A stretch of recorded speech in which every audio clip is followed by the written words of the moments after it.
தேர்தல் நடத்தை விதிமுறைகளை பின்பற்றி தண்ணீர் பந்தல் திறக்க இந்திய தேர்தல் ஆணையம் அனுமதி அளித்திருக்கிறது. இது குறித்த கூடுதல் விவரங்களை எமது செய்தியாளர் ராமச்சந்திரன் விவரிக்க கேட்போம். ராமச்சந்திரன், வணக்கம்.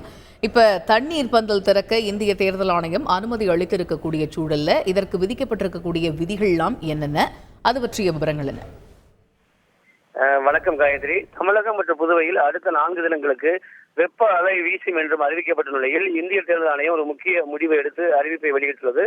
தேர்தல் நடத்தை விதிகளை பின்பற்றி தண்ணீர் பந்தல்களை தமிழக அரசியல் கட்சியினர் திறந்து கொள்ளலாம் என இந்திய தேர்தல் ஆணையம் அனுமதி வழங்கியுள்ளது.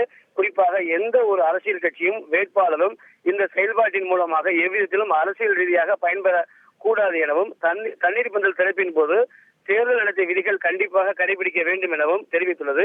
அது மட்டுமல்லாமல் தண்ணீர் பந்தல் திறக்க விரும்பும் எந்த ஒரு அரசியல் கட்சியும் வேட்பாளரும் ஆணையத்தின் மேற்கொண்ட வழிகாட்டுதலுக்கு உட்பட்டு சுகாதாரமான தூய்மையான குடிநீர் தொடர்பான அரசாங்கத்தின் பிற அறிவுறுத்தல்களையும் கடைபிடிக்க வேண்டும் எனவும் அவர்களின் கோரிக்கையின் அடிப்படையில் தேர்தல் நடத்தை விதிகளுக்கு பின்பற்றி மாவட்ட தேர்தல் அதிகாரிகளை அனுமதிக்கலாம் எனவும் அறிவுறுத்தியுள்ளது.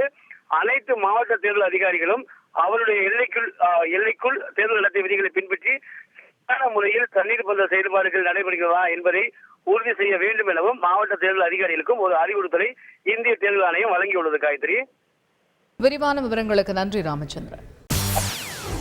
செய்திகளை உடனுக்குடன் தெரிந்து கொள்ள உடனே சப்ஸ்கிரைப் பண்ணுங்க.